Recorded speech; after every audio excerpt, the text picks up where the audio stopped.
Hello and welcome to the Gatewatch Cast. I am your host, Norman Sanzo, and joining me today is Wilson. Hey, what's up?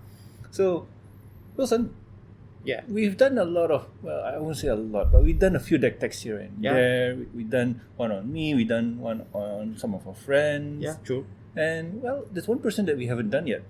Who? You. Oh.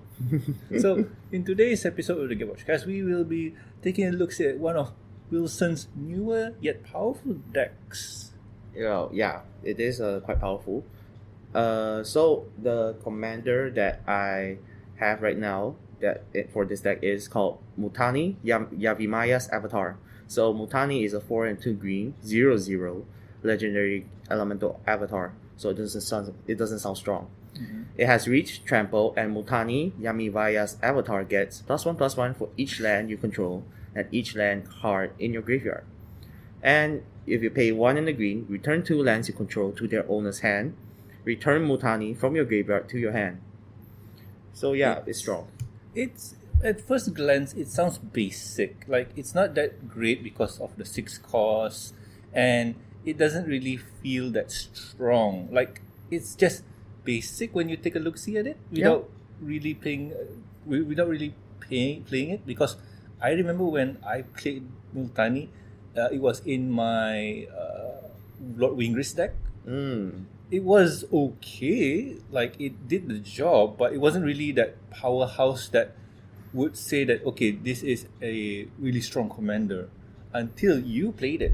Yeah, because if you don't build a deck based around its strategy, it's hard to pilot.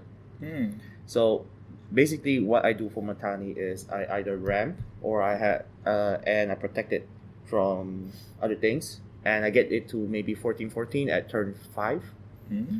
So what I need for to help with them is my ramp spells. So basically, I try not to use too inefficient ramp spells. Usually, I would use either Herald, Skyshout Plane, maybe Securitas Root, anything that allows me to ramp from 4 mana to with 2 lands. Okay, so basically you want to ramp out early as possible. Yes. And since you're playing in green, nobody really pays attention to the ramp because hey, you're a green player and your whole gimmick is ramp. Yes, correct. And it's or either I can use something called Monimo Acid Moss to destroy my opponent's lands and I gain more lands as well. That one is a bit sus. Yeah, that's a very strong card because I played against a guy who had only 1 land, and I destroyed that land, and he was scooping. Oh yeah, that's just mean. That's just mean though. Yeah, but it was a 1-on-1, so yeah, it doesn't matter. Yeah. But my basic strategy goes around ramp, and then trying to use getting Multani down as soon as possible. Maybe making it hexproof or shroud it and let it attack through, and deal huge amounts of commander damage to my opponents. But if that doesn't work, I have a secondary strategy. I have 3 cards here that fit in the basic secondary strategy. The first card is. Why not you read this? All right. So this one is Yorel, Empress of Beasts. Yorel is a 3 and 2 green creature. Legendary shapeshifter. Shapeshifter? Really? Spell shaper. Sorry. Spell shaper. Oh wow, the wording on this one is really old. Yeah, it's an old card. So it is a legendary creature, spell shaper. Human. I think human? She's a human. Okay, wow. Oof, the errata text is going to be this one. Anyway, it is a... Sorry. Yorel is a 3/3, and she has pay 2 and green, tap it, discard 2 cards from your hand until end of turn. All lands target player controls are 3/3 that are still lands. And at first you would think like there's nothing wrong with that. I mean, that's strong. Like you can swing with all your land, especially if you have what's that again? Embodiment of Insight. So yeah, Embodiment of Insight is a 4 and a green creature that allows your land creatures to have vigilance. So basically, yeah, it's the second base strategy is to animate your lands and keep attacking them while holding up mana with Embodiment of Insight. But there's a slight catch to catch to it. Yeah, sometimes if you tap your rail, you lose a lot of cards because you need to discard 2 cards, and green isn't that prominent in drawing cards. So to counter that, we have things like Shamanic Revelation, Arc of Rasca, or Return of the Wild Speaker. Okay, so let's focus on one of the targets here because I noticing that we're jumping a lot of places. So let's go for the ramp strategy first. So Sure. Multani is a 4 and 2 green. That's a 6 CMC, and that's huge. Like getting him out early is going to be a problem. And I think last week we mentioned that 6 CMC commanders are usually not that great. Yeah, we do. So what's the strategy in this one? Like, what's your game plan here? Like, I see that you have a lot of ramp spells. Yes. So let's just highlight some of the ones that considered to be really great. So one of my 2 favorites is these 2. It's the first one is Omen of the Hunt. It's a 2 and a green enchantment that has flash, and when it enters the battlefield, you may search your library for a basic land card, and put it on the battlefield tapped, then shuffle your library. And the other one is Herald. I think most people know what Herald is.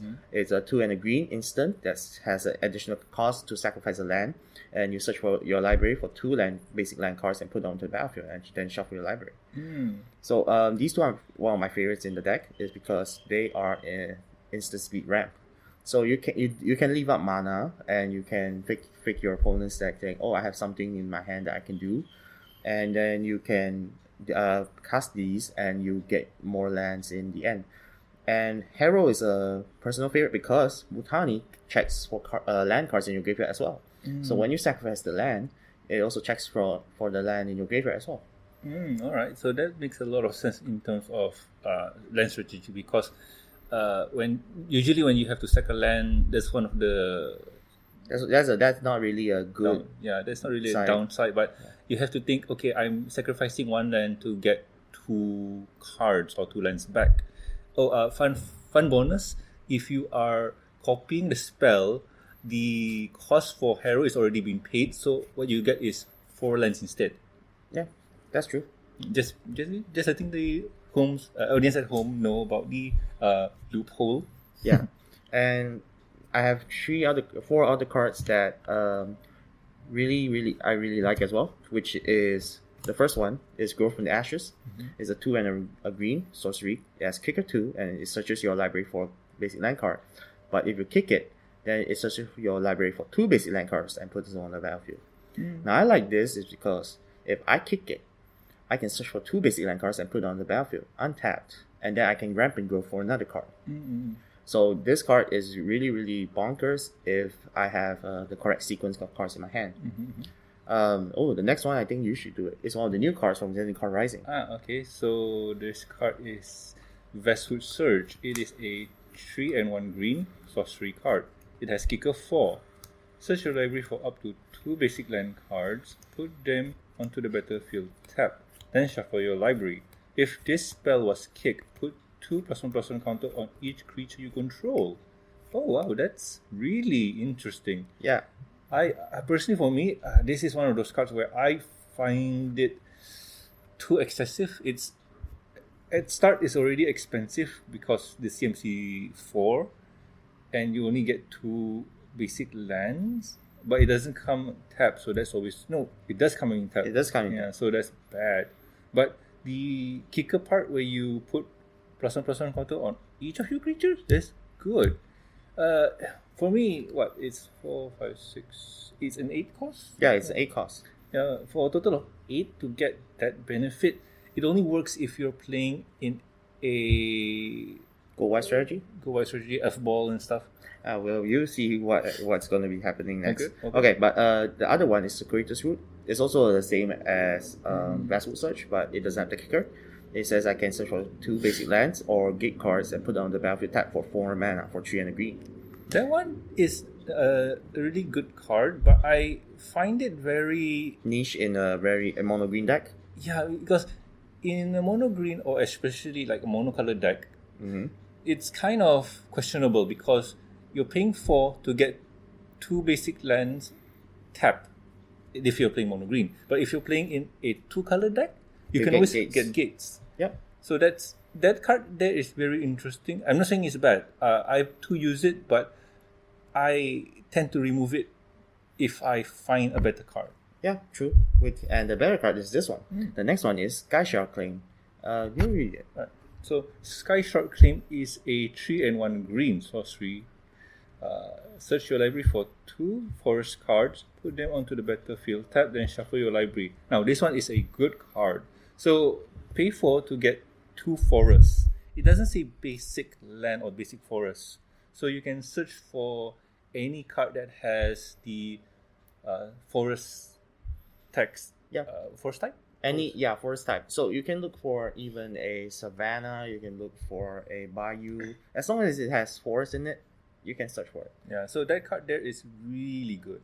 It's even better because it doesn't come in it doesn't come in tapped. So it comes in untapped as well. Yeah, so you will be netting 2 mana later on. Yeah. So once I ramp a lot and I get Muttani out, my second one is using Kamal's Druidic Vow.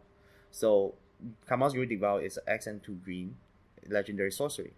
It lets me look at the top X of my library for how many X I pay, and I may put any number of lands, legendary permanents with CMC X or less onto the battlefield and put the rest under my graveyard. So this card is good because once I ramp out a lot of cards, I'm going to be needing even more power for my Multani to one-shot my opponents. So I search for more lands from my library, put them out, and then I just swing. So usually what do you pay for X? Usually I pay X for 10. 10? When I can. Yeah, because usually I really ramp a lot. And I don't really care for any lands in my hand. I just ramp and ramp and ramp. And if I do not have enough mana, I can use this one. Yeah, so this one is always a favorite in a monocolor deck. Yeah. So this one is Cage Sun. Its CMC is 6 and it's an artifact. Its ability is Cage Sun enters the battlefield, choose a color. Let's say green. Yep. Creatures you control of the chosen color gets +1/+1. Whenever a land's ability causes you to add 1 more mana of the chosen color, add 1 additional mana of that color. So this one is interesting because it helps a lot of mono decks, especially if you're in red or blue or whatever color that doesn't really help you ramp. Yes, but here's the thing. This one works well with one of the recent cards, Ayala. What was that one? Ayara. The one that turns your creatures into forest. Yes, because here's the wording. Whenever a land ability causes you to add one or more mana of the chosen color, so you tap the creature for green, then you get another green. Yep. So that's very interesting. But obviously this one is for your ramps. Yep. I'm planning on getting Ayara when I can get it, but it's so expensive. Yeah, I mean just crack packs, crack packs. Yeah, no money. So I already talked about Moonvolley Acid Moss, and the last one from my ramp pile is Crop Rotation. Now, usually people don't think, Crop Rotation isn't really a ramp spell. Yeah, it's a 1-for-1, which I don't think is that bad. But Crop Rotation allows me to select my lands. So it's a green and instant as an additional cost to cast the spell, sacrifice a land. Search your library for a land card, put that card onto the battlefield, then shuffle your library. So, why I like this card is because I have certain lands that I can put down, like Reliquary Tower, Arco Rasca, like this, and some non-basic lands that I need.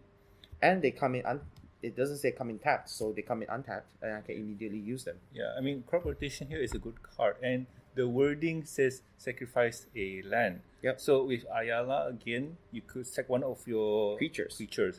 Ayala doesn't target your tokens, right? It says non-basic, non-token creatures. Yeah, so you have to, you could always sack your Elvish Mystic. So yeah, that's true. So this card there, like people say, oh no, it's not good because you have to sacrifice your land. Yeah. But what happens if your creature is a land? Yeah, that's true. And my Multani counts the lands in the graveyard, so it also fills my graveyard as well.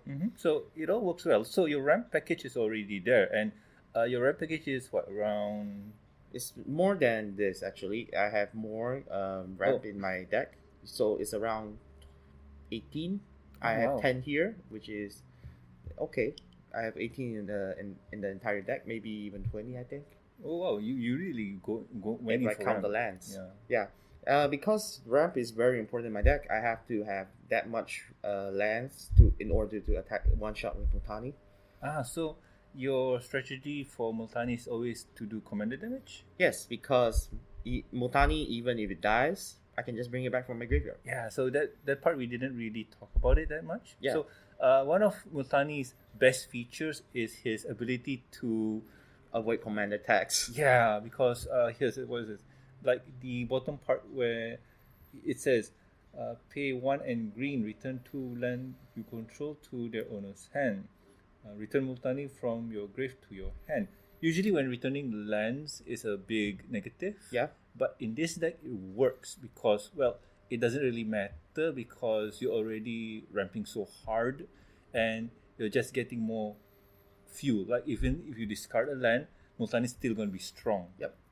So, And there's something for Multani, which is if I play something like a Zusa or Wayward Swordtooth or anything that allows me to play additional lands, it doesn't even count as a cost anymore. yeah, I mean it's just laughable. The casting cost is just laughable. Like I could just put it to my hand, pay 6 and then done. And since if Cage Sun is there, I just tap 3 lands or whatever it is. Yep.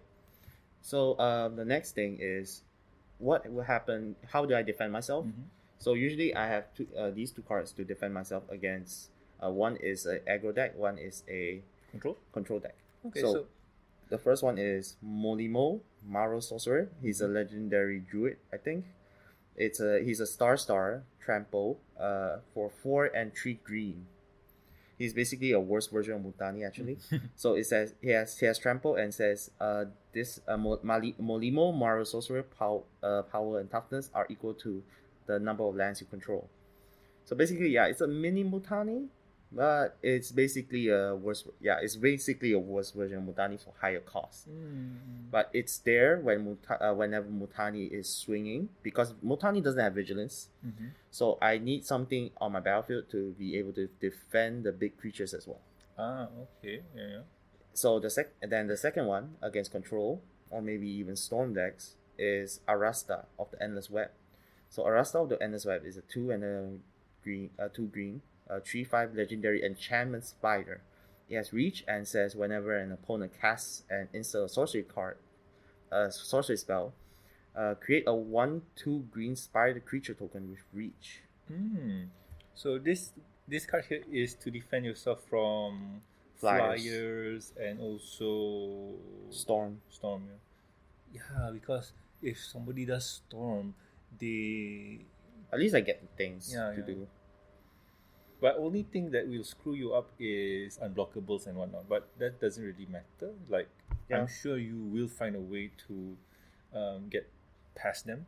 Yep. So what's the strategy when, let's just say, okay, I mentioned flyers. So flyers is going to be the spider. And Muttani has reach as well. Okay. Well, what happens if somebody plays an unblockable creature or needs to be blocked by 2 or more? Okay, the spider already deals with that one, but unblockables. Well, if it's unblockables, I don't really have that much of a choice. If they can one-shot me, then I will let them one-shot me. But most of the time, I would it really depends on how they choose to make it unblockable. If they use something like Rose Passage, usually I use Volleys Acid Moss to destroy it. If it has itself unblockable, but it doesn't have any any shroud or any hexproof, I would just use something like Beast Within to destroy it. That's always good. So that there is in terms of protecting yourself.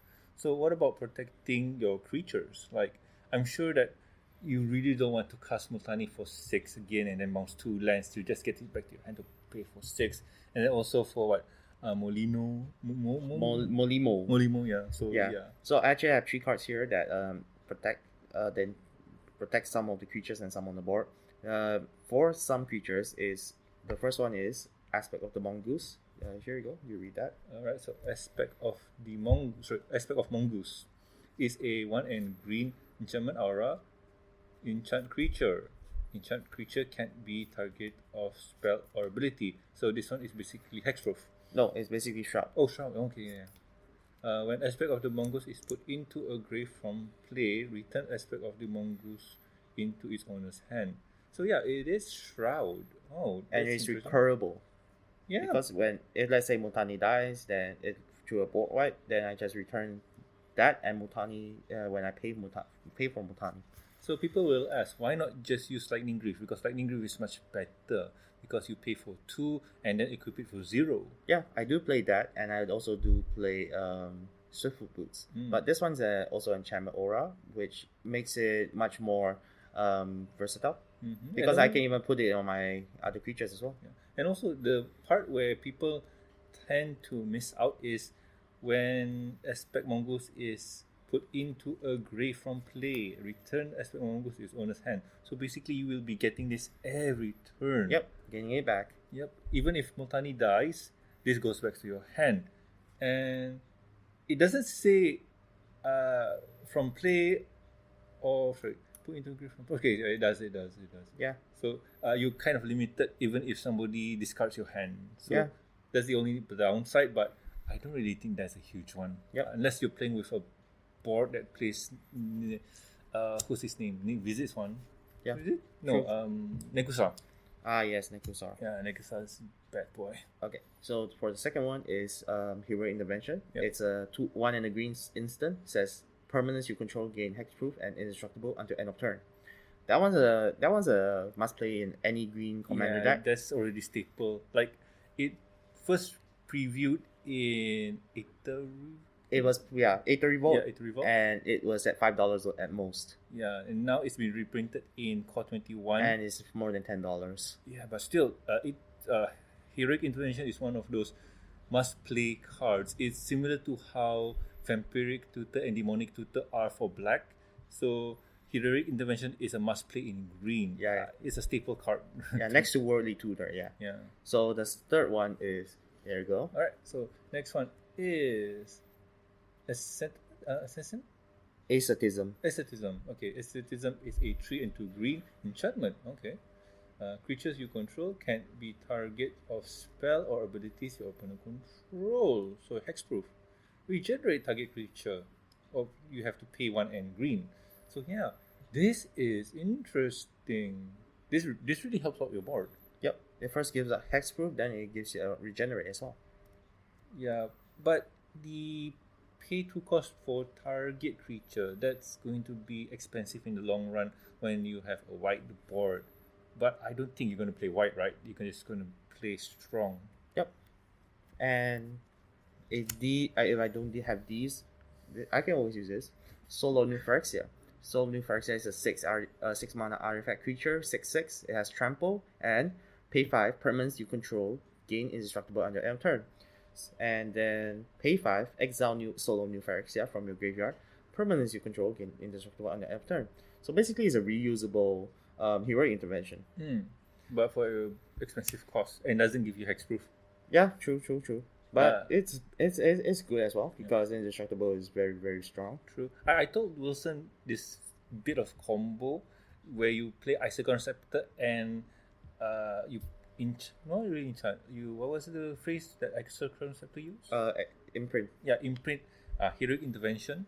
So whenever you need your Heroic Intervention, you just tap 2 and tap the Icicle Scepter to copy the Heroic Intervention's ability.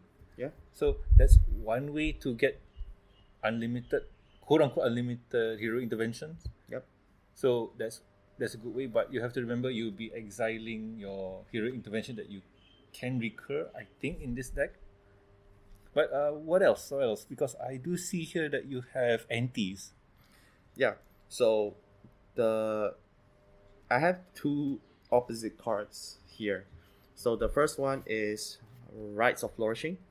It's a group hug card. Mm-hmm. So it's a 2 and a green enchantment that says at the beginning of each player's draw step, that player draws a card, and each player may pay an additional land on each of their turns. So basically, yeah, this is a group hug card where I let my team, my opponents draw more, play more lands, let them ramp a bit. But ultimately, I would get even more value because I'm in mono green. I get to draw more, I get to play more lands, and I get to use those lands to play more lands. Yeah, of course, their strategy will go faster, but I think in the long run, my run will go faster.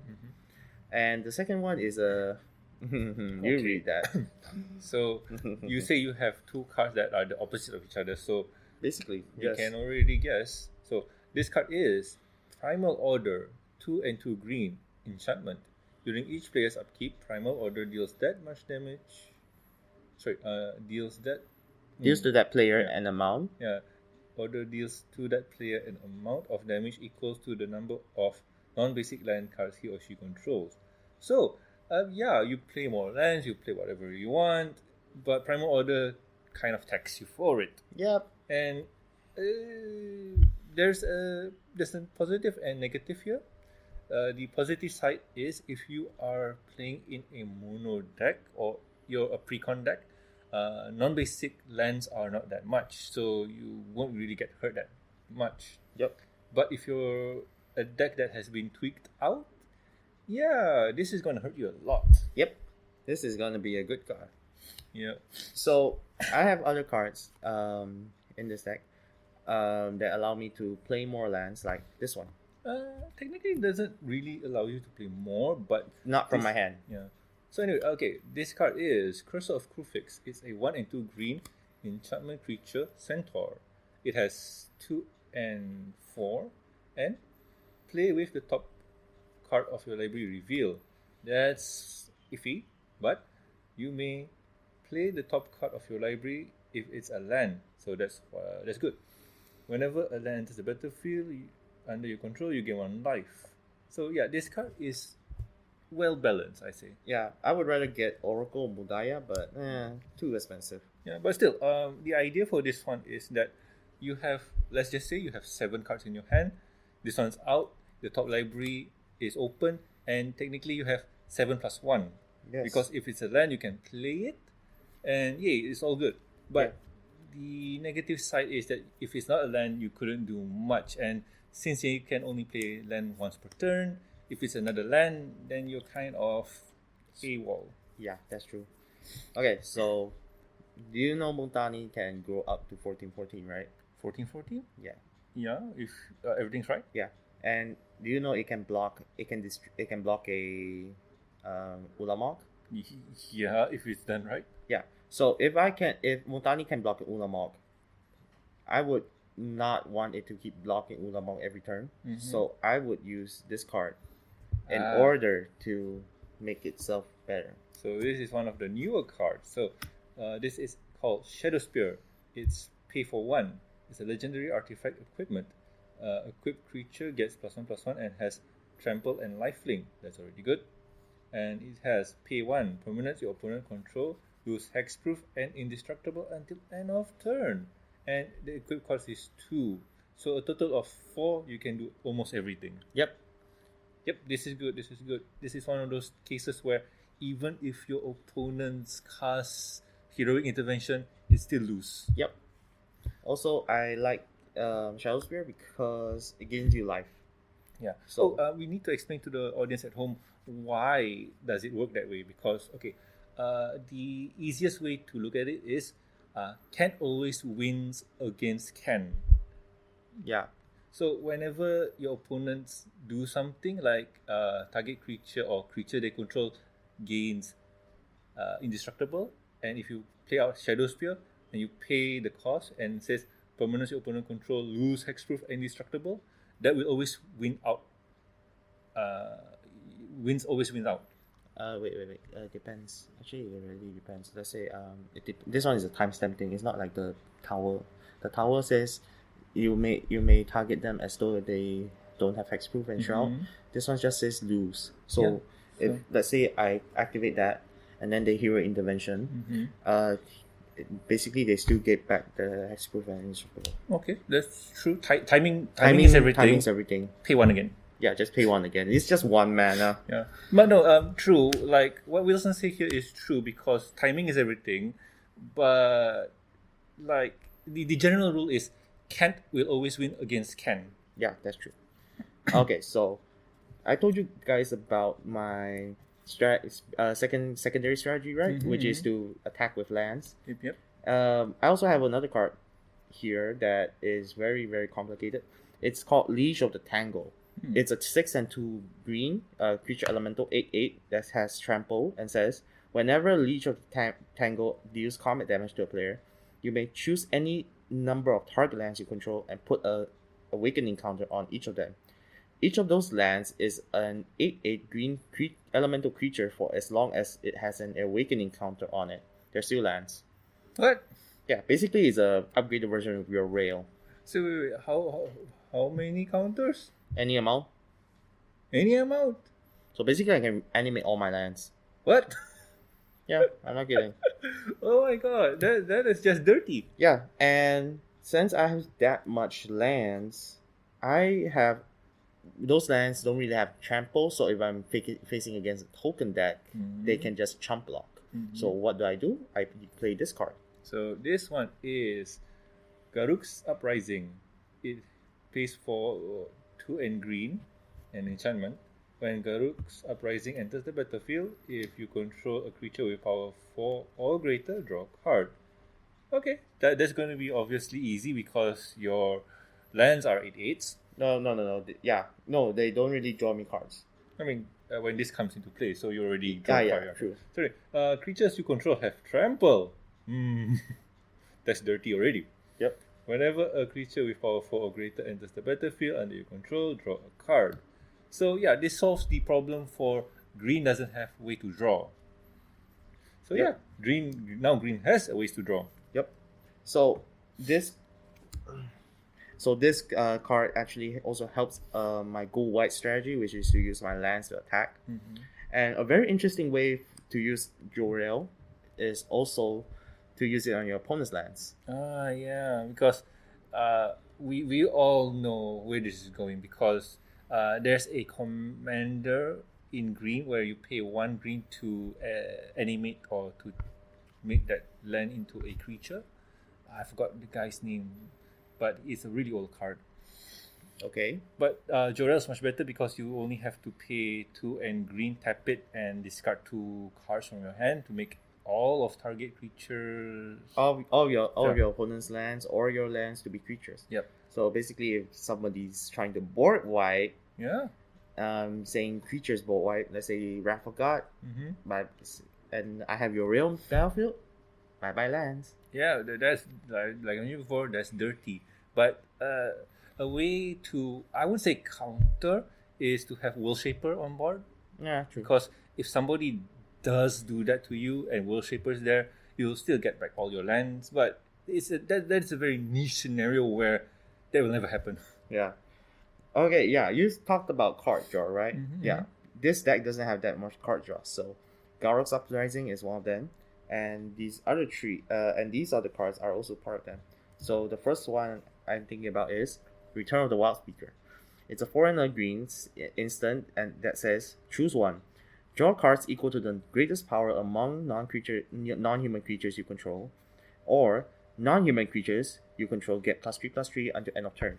So basically, if your Multani is on board and it's a 14/14, I draw 14 cards. Yep. So that is a strong draw card ability. Yep. And even if you don't, you get what? All of your creatures, like non-human creatures you control, get +3/+3 until end of turn. So still, that's okay. I mean, in all honesty, I wouldn't use the +3/+3 if I'm not desperate. Yeah. And the other card is a personal favorite of mine. If I have a Rasca or your rail on the battlefield, and I have a lot of spiders or I animate my lands, I use this. Yep. So this one is Shamanic Revelation. CMC is 3 and 2 green. Sorcery. Draw a card for each creature you control. That's good. And it has Ferocious. You gain 4 life for each creature you control with power 4 or greater. So Ferocious is whenever you have a creature with power 4 or greater, was it? For each creature you have with power 4 or greater. Yeah. So this is a good ability to draw. Yeah, this is good. This is good. I'm just thinking, yeah, you go wide, you have a lot of tokens, and if your baby creatures are 4 higher, you gain life, 4 life to be exact. So that's good. Yep. And I also have other cards like this one, Arc of Rasca. It's a land that has Ascend. If you control 10 or more permanents, you get the Citizen's Blessing for the rest of the game, and it taps for colors mana. But if you have 5 extra mana and you tap it, you draw a card and you can only activate this ability if you have Citizen's Blessing. So it's really easy to ascend in this deck because you have a lot of lands on battlefield. You have Multani on the battlefield, so you just need to just use the lands to draw a card. So basically, I use this a lot because it's really good to me. Because I have a lot of lands and I don't really have that much instant speed stuff to do, so I just use Arc of Rasca to draw me cards. Yeah, I remember we talking about this card way back when, and you said that you have it in almost all of your decks. Yes, because to be honest, lands aren't really destroyed much unless people Armageddon you. Oh, true. So this is a good payoff and a good mana sinker whenever you have nothing in your hand or nothing to do. Yeah, I mean, it taps for 1 colorless, so it doesn't really matter. And if you already have 10 or more permanents, you're just going to pay the 5 to get a card. And if you've got nothing to do, or let's just say 1 rotation, you can just pay 5 and just draw a card. Yeah, and if I see more moves on battlefield, I can just tap and draw, tap and draw, tap and draw. So the next one is a very personal favorite of mine as well. Alright, so this one is Keeper of Fables. It's a 3 and 2 green creature cat with 4 and 5. Whenever 1 or more non-human creature you control deals combat damage to a player, draw a card. So if I get this right, if I have, let's say, 3 creatures that attacks the opponent and hits damage, I draw 3 cards? If it's 3 different opponents, yes. But if it goes to 1, I only draw 1. Alright, so that's the deal. Alright. So yeah, this is not bad. This is not bad card. It also incentivizes me to try to hit more opponents and one to go wide. Yeah. But it's just there. Yeah, I mean, if you go wide, like with the spiders and whatnot, already you're going to reap the benefits. Yep. And since I've joined so many cards as well, I also have a payoff. I need to have a payoff for that. So I play Yorail, the other Yorail. Yeah. So I built a commander around this one, and it was bad. It was I won't say it's not bad, but it didn't really work well because of reasons. But anyway, Yorail Monvoli Recluse. It is a 1 and green legendary creature human druid. Oh, now the wording here is much better than whatever that one was. And it has 1 and 2. Whenever you draw your second card each turn, create a 2/2 green cat creature token. Pay 4 and 2 green. Until end of turn, creatures you control have base power and toughness XX, where X is the number of cards in your hand. Okay, so personally for me, the appeal for this one was whenever you draw a card, you create a cat token. Yes. Token. But I quickly noticed that sucks because it's not every second draw, whatever it is. It's every time it only activates once. Yeah. So you only get a token, and that's not great. Like the idea for this one was not great. Yeah. But the payoff here, pay 6 to get XX, and with the amount of cards you draw just now, you're gonna be huge. Let's just say the base thing is what? You have 7 cards in your hand, pay 6, your creatures become a 7/7, but for Multani it's not great. No, it adds on to there. Yeah. Because Multani is a 0/0. Yeah, so it adds because it's the base, not the additional. Yep. Yeah. So yeah, this is great. This is the payoff. Yeah, this is very great in a Multani deck, and this is one of my favorite cards for Chaos. So it's the Great Aurora. It's a 6 and 3 green sorcery. Each player shuffles all cards from his or her hand and all permanents he or she owns into their library. Then they draw that many cards. Each player may put any amount of lands onto the battlefield from their hand. Then they exile the Great Aurora. So that is chaos there. But this helps bypass all those indestructible problems on the board. On the field. Like if you have creatures that are indestructible or permanents that you need to get rid of that are kind of, well, troublesome, just get rid of them. Yeah, and it shuffles them back into the deck. Yeah, And but here's the thing. The only negative for that one is you shuffle all permanents you control, including your lands. So let's just say you have something like your board. Let's just say the board state is like you have 10 lands and 5 permanents. okay. You shuffle everything back, including your hand, right? Yes. And then so let's just say you 20. Yep. Shuffle back, you draw Draw 20, 20. and you put back all your lands that are there. If you're unlucky, you may get you may put on 5 lands. Yep. So that sucks. That's what happened to my opponent once. I got 10 lands, he got 5. Oh, that sucks. Yep. But it was better. He only had 3 lands. Oh, okay, yeah. Yeah, so basically, the Great Aurora is just an outlier in the deck. It's just there for chaos reasons. Yeah, it also uses up one of your opponent's removal or counter spells. Yeah, if they try to counter it.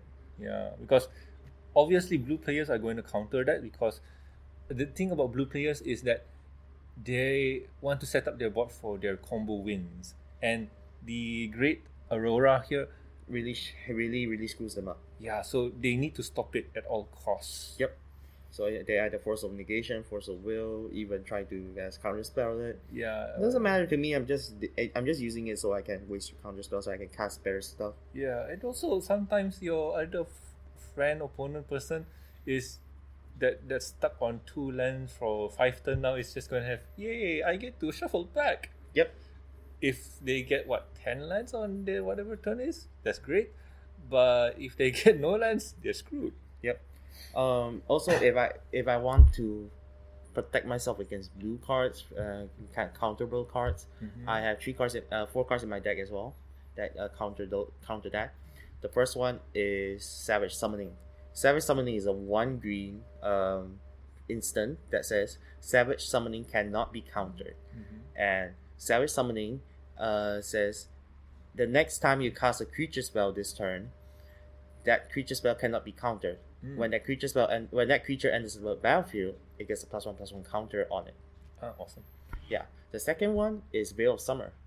It says it's a 1 mana instant that says draw a card if an opponent casts a blue or black spell this turn. You and permanents you control gain hexproof from blue and black. Your spells cannot be countered this turn. The third one is Shifting Ceratops. It's a 2 and 2 green 4/5 that says Shifting Ceratops cannot be countered. It has protection from blue, and it has if you tap for green, it says Shifting Ceratops gains the keyword of your choice, either trample, haste, or reach. The fourth one is Prowling Slipperpart. It's a 3 and a 4 for 1. It is a 1 and 2 green for 3/4. That is a legendary. It has a creature's cat snake that says Prowling Slipperpart cannot be countered, and creature spells you cast can't be countered as well. So basically, those 4 cards are in the deck to protect myself against blue as well. Yeah. So yeah, those are really good cards. Like you already set the gamut of what you want to do and protect yourself. I mean, you already got your draw ideas. You already got your ramps. You got your protections and whatnot. So yeah, I see that. Well, most of the cards on the desk right now are there to do the job. So how does this deck play? So basically, the main idea for the deck is to ramp really quick. So as you can see here, most of my ramp spells are a bit not really that high, but more towards the medium, which is 3 to 4. So usually, ideally the first turn I will either have a Veteran Explorer, or maybe a Soul Ring, or maybe even Myriad Landscape. Those are the best. And then turn 2, if I have the Soul Ring or my Veteran Explorer dies, I can search for my lands. Ideally, search for my lands using the ramp spells. And turn 3, I can ramp even more with the 4 mana spells. Mm-hmm. And by turn 4, my Multani can come out with protection. Okay. So just basically the idea for this deck is to ramp in as fast as possible to get out Multani Yes. and just get him to be on the board, just to be your wall. Yes. And usually, if I get out Multani on turn 4, it's usually a 5/5 or 6/6 already. Okay, so that's always good. Yes. So what happened if do you add in stuff like the elves, like the mana dorks? No. No. Why is that? Because I want my mana to be in land forms. Ah. I'm okay with using colorless mana for using artifacts, but I don't really want creatures there because the creatures are very easily removed. Yeah, right. Artifacts are harder, and my opponents can waste their artifact removal on my artifacts, so that something else that I put down in the future, like Cage Sun or Soul Euphrasia, will stay. Right. Or maybe your Shadow Spear will be protected. My Shadow Spear will also be protected. So basically, I do not want my opponents to be able to board wipe, and I'll be set back a lot. Yeah. Okay. So that does make sense. It does make sense because, personally, for me, I love the dorks like Elvish Mystic, Lorna Elves, Abo Elves. What else? Gilded Goose. I don't have a Gilded Goose, but Sylvan Chaotic. Birds of Paradise. All the stuff like those dogs are really fun to use because, hey, turn 1, play land, tap, use the Elvish Mystic. Okay, now turn 2, play land. Now tap for a elf, lower elves. Now use 2 to get in your boots. Now tap 1 to equip the boots. Then tap 1 to get a soul ring out. Yeah, that's a really fast one. But the downside to that is usually okay. So this is a mental thing. Most people, when they see 2 lands and maybe 1 or 2 mana dorks in the hand, they will like, this hand is keepable.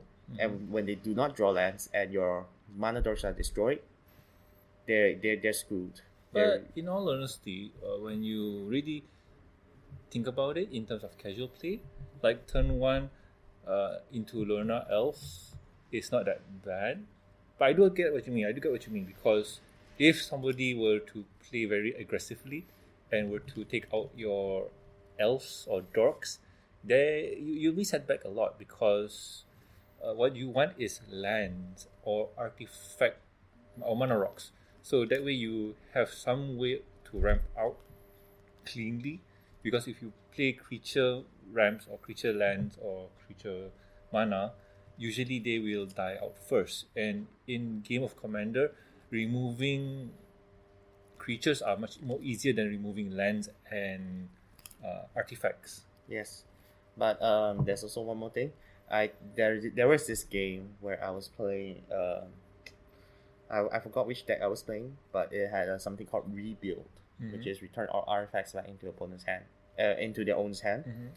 My opponent kept the 1-lander, and he had a bunch of mana rocks. So he played all those mana rocks, and by turn 3, he set up all his mana rocks. Then I had a Thalia on battlefield, and I cast a Rebuild. So basically, all his mana rocks needed to pay 1 more, and they were all back into his hand.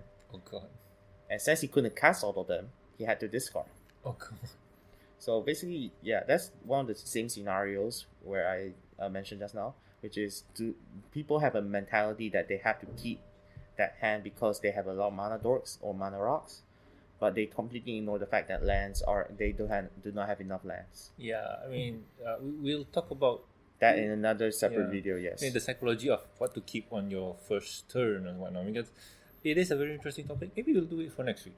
Who knows? But so, Wilson, thanks for talking about your deck. And I faced it before, and it's dang scary. Like, I mean, if you would like to share the deck with the audience at home, do give us a a list. Top deck. Yeah, sure. Talk deck list. Then we'll put it into the show notes and whatnot. But anyhow, let's move on to the next topic. And next topic is combo of the day. So Wilson, do you have any combo of the day? So the combo of the day was accidental combo. It was seen by a lot of players on another stream. I won't name the stream, but it was a very famous one. So the combo went like this. So let's say you're playing and you have an opponent who played an Elish Norn. Mm-hmm. So what you need to have is Dockside Extortionist in your graveyard or in your hand, and then you play and you need Underworld Breach. So what happens is this: you need to have a sizable amount of cards in your graveyard. You play Underworld Breach, then you play Dockside Extortionist. So Dockside Extortionist will immediately die. Yeah. Because of state-based effects from Elish Norn. So it dies. Then you get that many any amount of treasure tokens equal to your opponent's artifacts. Then you may recast it by using Underworld's Breach's escape ability. Oh yeah. Then you keep casting, then you keep gaining a huge amount of tokens. And then you win by however you want to win using those treasures. But at the same time too, you still need to exile 3 cards in your grave. So it's not unlimited. Yeah, but you need a sizable amount. So it's an accidental combo in my opinion. Yeah, I mean that there is already good. Like that combo is all Yeah, but it's a very situational combo where you need something to be minus. Yeah, I mean, getting that effect there is not great. Yeah.